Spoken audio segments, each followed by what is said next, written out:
하나님께서 우리와 함께 하십니다. 부득이한 사정으로 제3의 장소에서 저희들 온라인으로 접속하여 예배를 드리는 분, 또 아래층에서 예배를 드리는 분 모두를 진심으로 축복합니다.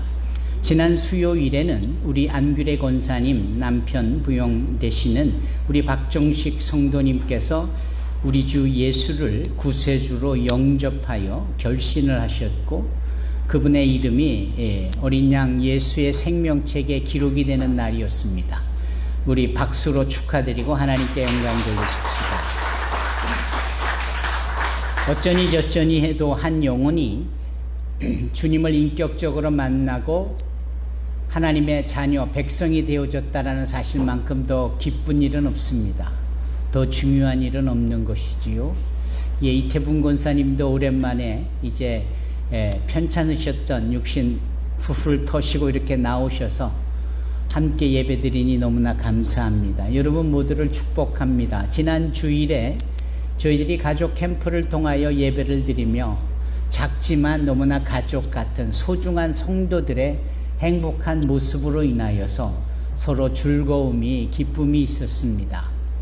만일 이와 같은, 물론 감히 비교할 수는 없지만은 우리가 부족하니까 주님께서 이럴 만한 교회를 소위 모델로 성경에 두셨다면 어느 교회가 가장 근사치를 이룰까 싶은 거예요. 하나님이 당신의 성경책에 교회에 대한 여러 모델들을 두셨는데 우리 산소망교회가 흡사하게 추구하고 따라가거나 그렇게 평가받고 있다면 어느 교회가 가장 우리와 비슷할까라는 말씀인데요. 오늘 본문 우리 존스가 읽은 이 빌립보서에 등장하는 빌립보 교회가 그렇습니다. 여러분 아시죠? 사도 바울이 제2차 선교 여행 때에 아시아에서의 복음을 전하다가 성령께서 강권하셔서 그를 유럽으로 건너가게 하시잖아요. 그 다음부터 이 전도, 선교 활동이 아시아 대륙에 멀던 그것이 이제 유럽 대륙으로 넘어가는 겁니다. 그 유럽 대륙으로 넘어가서 처음 맞닥뜨려지고 머물던 곳이 빌립보라는 지역입니다. 그곳에서 길을 가다가 강가에서 경건하게 기도하고 있는 일단의 무리를 만나죠. 리디아라는, 우리 한글 성경에는 루디아라고 언급한, 그때 여성임에도 불구하고 무역, 장사를 했던 분으로서 대단히 사회 활동이 왕성했던, 그런데 마땅히 장소가 없어서 한적한 곳에서 하나님 앞에 예배하고 기도하고 있었던 그 상황에 사도 바울이 만난 거고요.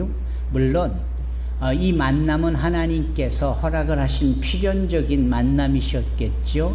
감동을 얻은 이 자주장사 루디아는 자신의 집에 사도 바울을 초대하고 자신의 집에 공간을 내놓음으로 그 집이, 그 공간이 유럽에 있어서 가장 처음으로 주님 앞에 공식적으로 예배를 드리는 첫 교회가 된 겁니다. 대단히 감동적이지요. 의미가 있습니다. 하나님께서 마게도니아 사람을 통하여 꿈의 환상으로 바울에게 이리로 건너와 우리를 도우라라고 했던 그 사건이 구체적으로 이루어지는 것이 바로 이 빌립보였습니다. 굉장하지요.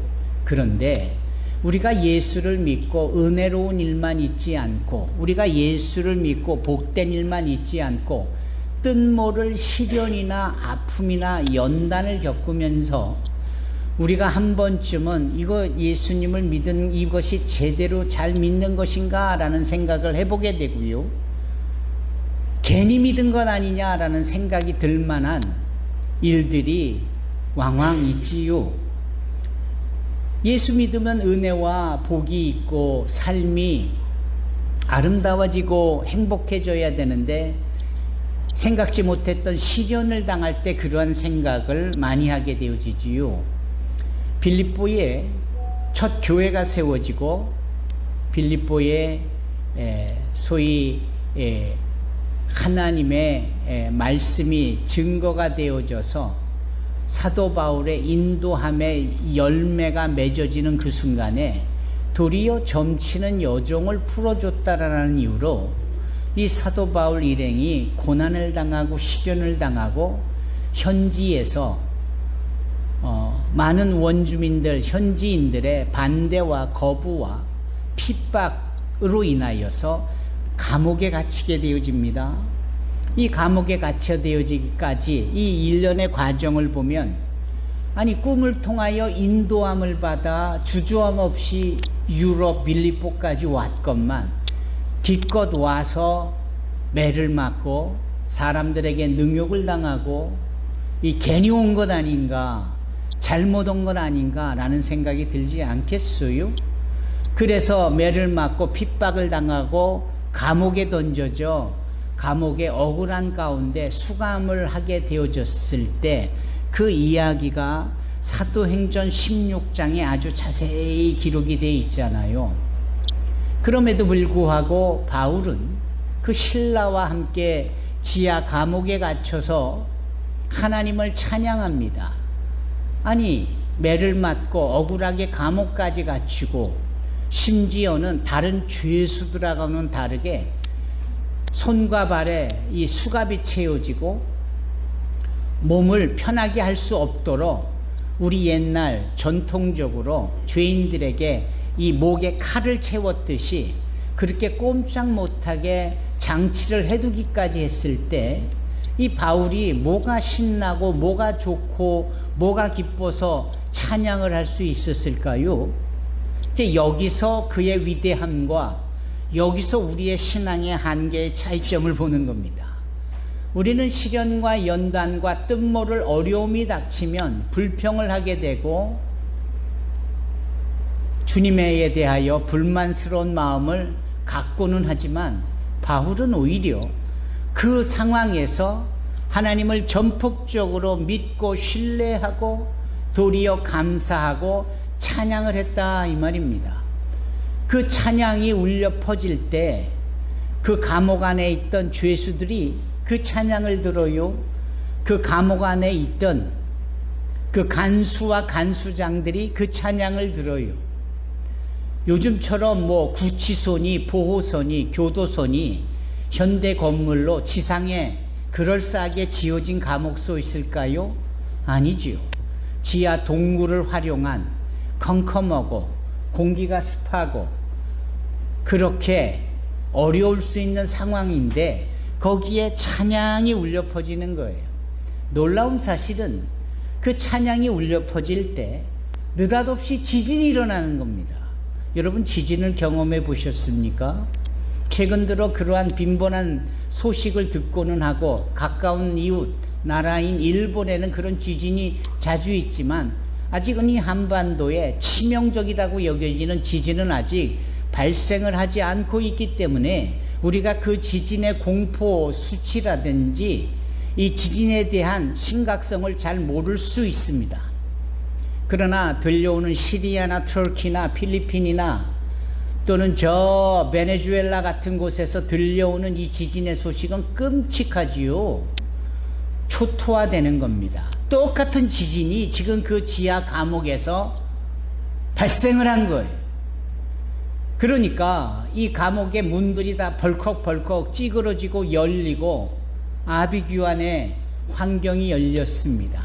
근데 놀라운 사실은 그것뿐인 거예요. 그저 지진이 났구나라고 여겨질 만한 그런 상황으로 문이 벌컥벌컥 열려진 것뿐이지 어떤 인명피해도 없는 겁니다. 심지어는 사도 바울의 신라의 목에 찬 칼과 손과 발목에 찬 이 수갑이 철컥철컥하고 열리는 게 아닙니까? 여러분 물리적으로 생각을 해 보십시오. 땅이 진동하는 지진이 사람의 손에 찬 수갑을 열리는 힘으로 작용할 수 있을까요? 그건 별개잖아요. 그런데 그랬다라는 거예요. 참 놀랍죠? 결국은 이 지진은 특별한 하나님의 섭리 가운데 주어지는 징조요 표적이며 하나님께서 역사를 나타내시기 위한 내용으로 펼쳐진 겁니다. 태연자에게 노래하고 있는 바울과 실라, 그의 손목에 수갑이 잡고가 다 풀렸을 때에 그 모든 상황을 직감하고 이 보통 일이 아니다라는 사실 앞에 이 간수장이 느닷없이 바울에게 엎드려 우리가 어떻게 하면 구원을 받을 수 있겠는가? 라고 묻습니다. 그것은 간수장 정도 되니까 행할 수 있는 질문인 것 같아요. 아마도 오늘날로 치면 교도소장일 텐데 공무원 아니겠습니까? 임용고시를 보고 그렇게 과정을 통하여 소위 공무원으로 있는 사람이니 매사에 인적이나 재정적이나 여러 관리에도 능하고 상황을 맞추어서 책임도 질 수 아는 사람이 아니었겠습니까?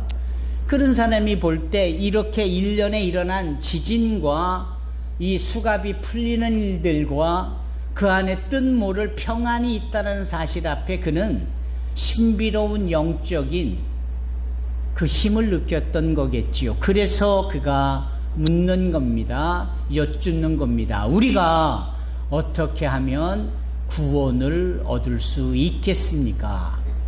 간수장이 죄인에게 묻는 형국이지요. 그럴 때 소위 이 사도행전 16장 31절에 사도 바울이 뭐라고 말을 합니까? 시작. 주 예수를 믿으라. 그리하면 너와 네 집이 구원을 얻으리라. 아멘. 이게 유럽 교회가 세워지고 사도 바울이 빌립보에 도착하여 유럽 대륙에 발을 내딛고 행한 놀라운 표적이고 하나님의 구원의 역사의 말씀이었습니다. 마침 이 말씀이 지난 수요일에 박정식 성도님과 예배를 드릴 때 주님께서 허락하신 말씀이고 그 말씀을 드린 박정식 성도께서 예수를 구세주로 영접했다 이 말씀입니다. 여러분, 이렇게 빌립보에서 사역을 하게 된 사도 바울이 세운 그 루디아의 집을 통하여 세워진 이 교회는 그래서 바울에게는 특별한 애착이 있던 교회고 여타의 교회와는 다르지만 유난히 기쁨이 있고 감사가 있고 즐거움이 있는 교회였습니다. 그렇게 가정집을 통하여 세운 교회가 예배당으로 시작되어진 교회와는 사뭇 규모도 다르고 구조도 다르지 않았겠습니까? 그런데 어찌된 영문인지 이 빌립보 교회는 사랑이 많은 거예요. 어려움을 당한 자에 대한 관심이 있고 상대적으로 부족한 것이 많은 분들인데도 아니 이분들이 무슨 골로새예요? 이분들이 무슨 에베소예요? 이분들이 무슨 고린도처럼 무역이 성황한 그러한 큰 도시예요? 아니잖아요. 따라서 그 자그마한 도시인 이 빌립보에 세워진 유럽의 첫 교회는 비록 작지만 비록 부족한 것이 많지만 뭔가 어려움이 있는 사람들에 대하여서는 선뜻 마음을 열고 도움을 주는 그러한 성도들이고 그러한 교회였어요. 그러니 바울이 얼마나 좋아할 만한 기뻐할 만한 교회 아니었겠어요? 여러분, 사도 바울이 이후에 로마에 가서 말씀을 전할 때 로마에서도 감옥에 갇혀요. 말씀을 전했다라는 이유로. 그때는 이 빌립보 감옥하고는 사뭇 분위기와 상황이 달랐겠죠. 그때 로마 감옥에 갇혀있는 바울을 끊임없이 찾아가 위로하고 격려하고 또 오늘날 우리로 치면 사식을 넣어주고 뭐 이런 그런 과정을 아십니까? 사식을 넣어준다. 우리 외국인 이주민 친구들도 간혹 보호소에 갇혀요. 지금도 우리 한 친구가 비자가 없다는 이유로 감옥은 아니고요.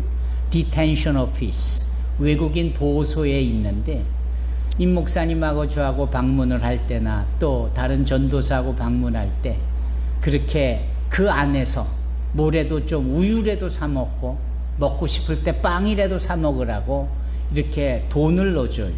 그럼 그걸 가지고 본인이 원하는 걸 사 먹고 그러는데요. 그런 겁니다. 이 빌립보 사람들은 그렇게 정이 많고 사랑이 많은 거예요. 그거를 바울이 너무나도 잘 알고 있는 거예요. 그래서 에바브로디도를 통하여서 소위 그 에베소서라든지 골로새서라든지 빌레몬서라든지 그 로마 감옥에 있어서 이 옥중에서 쓴 이 편지 형태인 옥중 서신을 써서 보낼 때 전혀 다른 방향, 다른 위치, 정반대의 위치에 있는 이 빌립보에도 그는 빠짐없이 애착하는 마음을 가지고 위로와 격려를 가지고 이 빌립보 교인들에게 편지를 쓴 겁니다. 그 편지가 빌립보서예요. 빌립보서 1장, 2장, 3장, 4장으로 이루어진 그 서신에는 다른 서신에서 말하는 교리라든지 구원의 이런 논문과 같은 거라든지 기독교 신앙이 뭔지에 대해서 자세히는 말하고 있지는 않아도 이 빌립보서에서는 소위 이 따뜻한 사도 바울의 감사하는 마음, 기쁨의 마음이 많이 담겨져 있는 거예요. 기뻐하라, 내가 너에게 말하노니 기뻐하라 라는 식의 이 기쁨의 이야기를 너무 많이 하고 있습니다. 저는 어제 8월 31일이라 항상 맨 마지막 날에는 빠짐없이 그동안 위디 선교회에 관심과 사랑과 기도와 후원을 해준 후원자들에게 또 Feed the Children 후원자들에게 빠짐없이 땡큐 레터를 써서 보내요. 지난 한 달간 무슨 일이 어떻게 있었고 그런 일들 속에 주님이 행하신 일들을 보는데 당신들의 기도와 관심으로 인하여 하나님이 역사하셔 이런 결과가 있었습니다 라는 내용이지요. 맥락은 그런 맥락이지만 내용은 매달 다르겠죠. 그 땡큐 레터처럼 사도 바울이 감사한 마음으로 빌립보 교인들 성도들에게 보낸 땡큐 레터 편지 서신서가 빌립보서예요. 이 빌립보서에서는 무엇이 담겨져 있냐면 단 하나 사도 바울의 지극히 간증적이고 체험적이고 경험에서 정말 이 솟구쳐 나오는 주 예수에 대한 감사, 기쁨을 노래하고 있는 거예요. 여러분 지난 한 달간 얼마나 더우셨어요?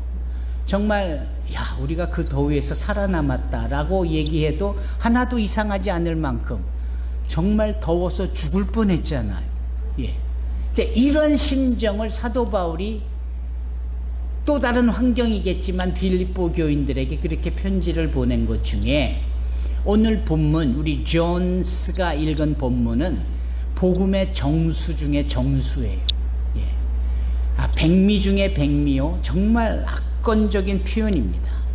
그것은 바로 우리 주 예수께서 하나님이셨지만 우리를 구원하시려고 친히 우리 가운데 성육신하신 하나님의 보좌를 떠나서 이 낮고 천한 곳 우리와 같은 성정을 입고 오셨다라는 사실을 언급하고 있는 내용이 오늘 본문인 겁니다. 여러분 이것이 믿어지십니까? 예.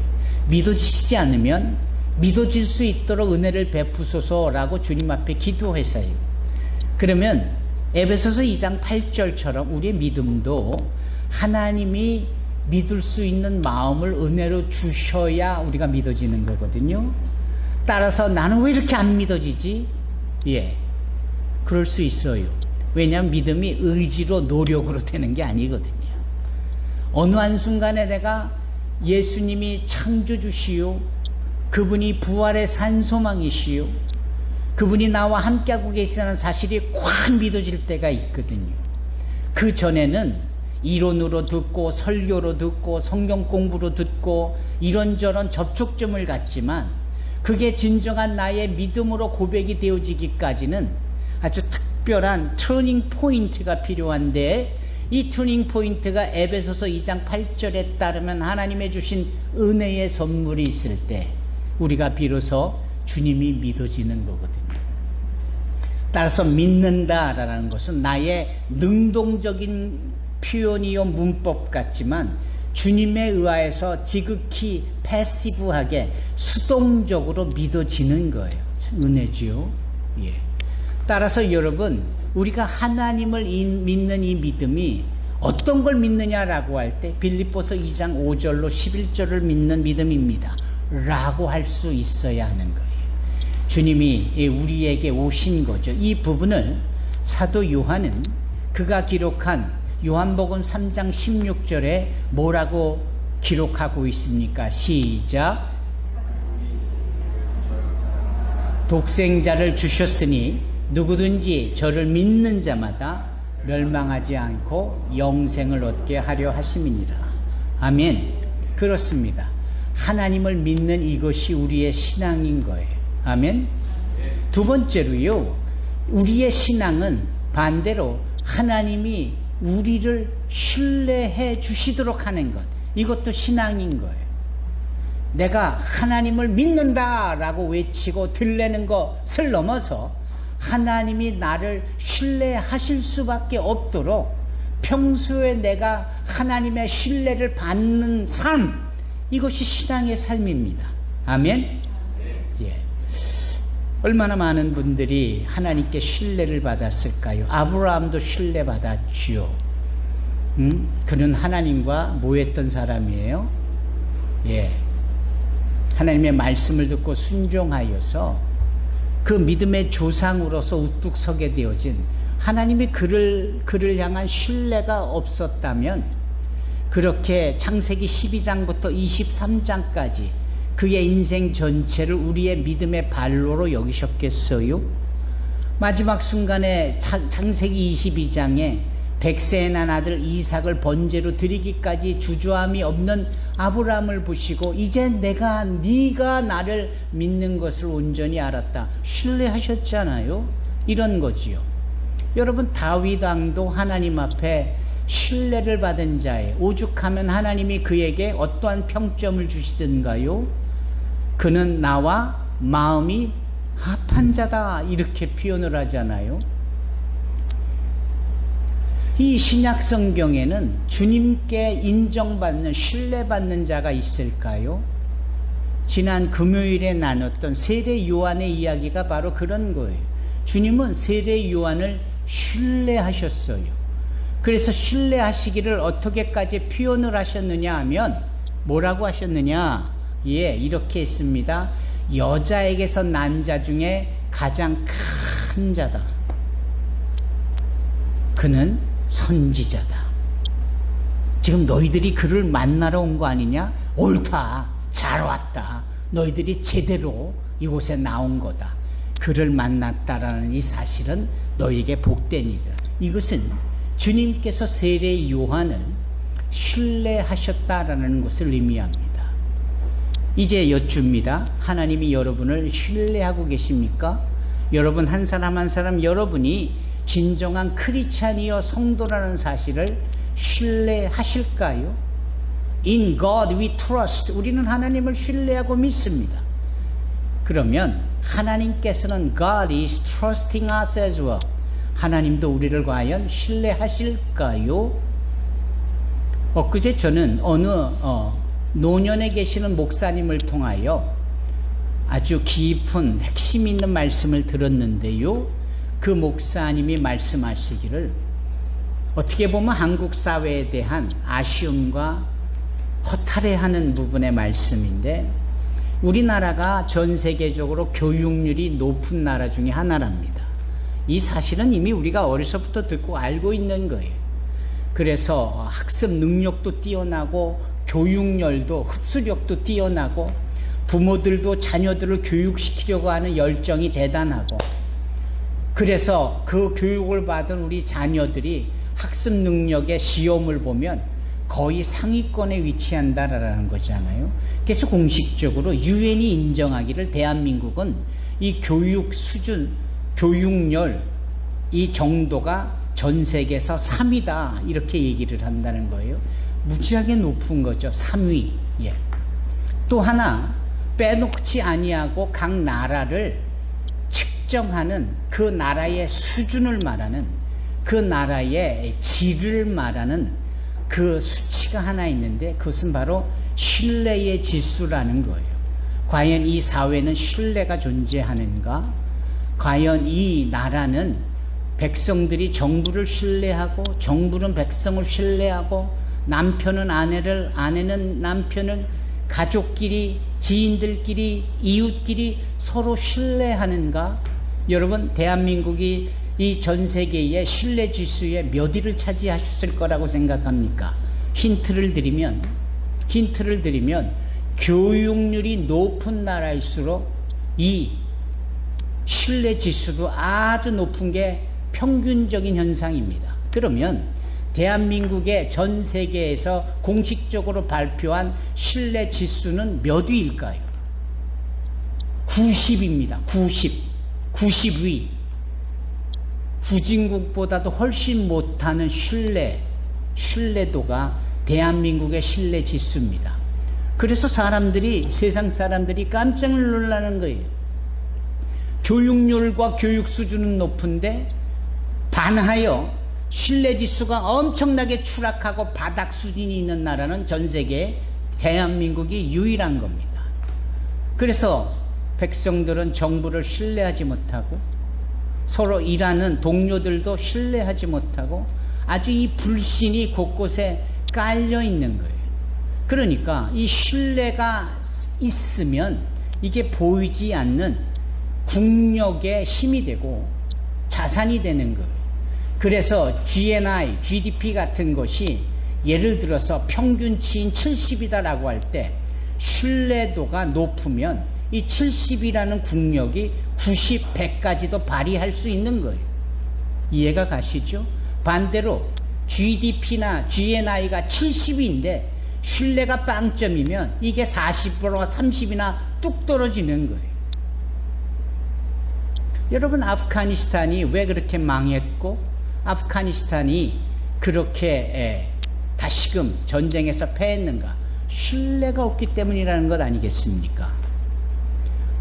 대한민국이 여러 모양으로 문화지수나 경제적 지수는 높은데 교육지수도 높은데 기본적으로 신뢰가 약하니까 이러고도 세계 경쟁 속에서 이겨낼 수 있을까? 이 부분을 너무 많은 시간을 할애했는데요. 우리의 신앙적인 측면으로 보십시다. 우리가 하나님을 믿는 것은 엄청나게 믿어요 주여 하고 있는데 과연 하나님이 나를 신뢰해 주시는 것은 전혀 어떠한 근거조차도 없다라고 여기지만 이거는 능력하고는 그분의 영광하고는 아무 상관이 없는 거지요. 주님이 나를 신뢰할 수 있을 만큼 홀로 있을 때 마음을 열어 주님께 예배하고 묵상하고 기도하고 하라 하시는 것 하고 하지 말라 하시는 것 안 하고 오히려 홀로 있을 때 주님의 대면의식을 갖고 그와 같은 신뢰를 쌓아나가고 신뢰를 받을 수 있다면 우리는 진정 우리 신앙생활에 하나님을 믿는다라고 여겨지는 만큼 그 이상의 능력을 하나님이 신뢰해 주시는 우리의 신뢰도로 인하여 발휘할 수 있지 않겠습니까? 여러분, 이것이 우리 신앙의 영광으로 나타날 수 있어야 합니다. 여기 빌립보서 2장 5절로 11절이 바로 그 부분에 가장 스탠다드 포인트를 말씀하고 있는 거예요. 예수님의 성육신을 믿는다면 우리는 하나님을 믿는 거예요. 또 하나, 예수님의 성육신, 낮고 천한 이곳에 우리와 같은 성종으로 오셨을 만큼 그분의 겸손함을 우리가 닮기 위하여 애쓰면 하나님이 우리를 신뢰해 주심으로 우리는 세상 어디서든 빛과 소금의 역할을 감당하고 그렇게 인정받으며 사람들에게 칭찬받으며 사람들에게 존경받는 교회요 성도가 될 줄로 믿습니다.